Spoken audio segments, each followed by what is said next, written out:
ஜெகன் மீண்டும் வரா எட்டுக்கும் பயந்தான்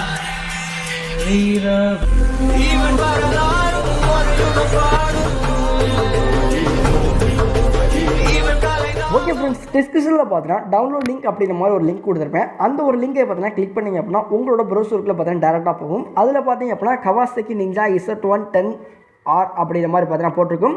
அப்படியே கீழே ஸ்வைப் பண்ணிட்டு வந்தீங்க அப்படின்னா இந்த இடத்துல பார்த்தீங்கன்னா உங்களுக்கு பார்த்தீங்கன்னா லைட்டாக பார்த்தீங்கன்னா லோட் ஆகிற மாதிரி இருக்கும். லோட் ஆனதுக்கப்புறம் பார்த்தீங்கன்னா டவுன்லோட் அப்படிங்கிற மாதிரி ஒரு ஆப்ஷன் காமிப்பாங்க. அந்த ஒரு டவுன்லோட கிளிக் பண்ணி அப்படின்னா இந்த மாதிரி பார்த்தீங்கன்னா வரும். மேலே பார்த்தீங்கன்னா இன்ட் ஆப்ஷன் இருக்கும். அது மாதிரி பார்த்தீங்கன்னா கொடுத்துங்க. லாங்குவேஜ் பார்த்தீங்கன்னா வேறு இதில் இருக்கும். ஸோ அதெல்லாம் கொஞ்சம் பார்த்து கேர்ஃபுல்லாக பார்த்தீங்கன்னா இது பண்ணிக்கிங்க. அதுக்கப்புறம் பார்த்தீங்கன்னா டவுன்லோட் அப்படிங்கிற மாதிரி ஒரு ஆப்ஷன் வந்துடும். ஸோ டவுன்லோட் கொடுத்துருங்க. டவுன்லோட் கொடுத்தீங்க அப்படின்னா உங்களுக்கு பார்த்தீங்கன்னா ஃபைல் பார்த்தீங்கன்னா மேலே டவுன்லோட் ஆரம்பிச்சிடும். ஒரு 10 MB பார்த்தீங்கன்னா அந்த ஒரு ஃபைல் வருது. ஸோ அந்த ஒரு ஃபைல் டவுன்லோட் ஆகிறதுக்கு நீங்களாம் பார்த்தீங்கன்னா உங்களுக்கு ப்ளே ஸ்டோர் பார்த்தீங்கன்னா ஓப்பன் பண்ணுங்க. நிறைய பேர் பார்த்தீங்கன்னா ஃபைல் பார்த்தீங்கன்னா ஓப்பன் ஆக மாட்டேங்குது அப்படிங்கிற மாதிரி கமெண்ட் பண்ணியிருந்தீங்க. ஸோ அதுக்கான ரீசன் என்ன அப்படின்னா நம்மளோட மொபைலில் பார்த்தீங்கன்னா சப்போர்ட் ஆகலை அப்படின்னாலும் ZHP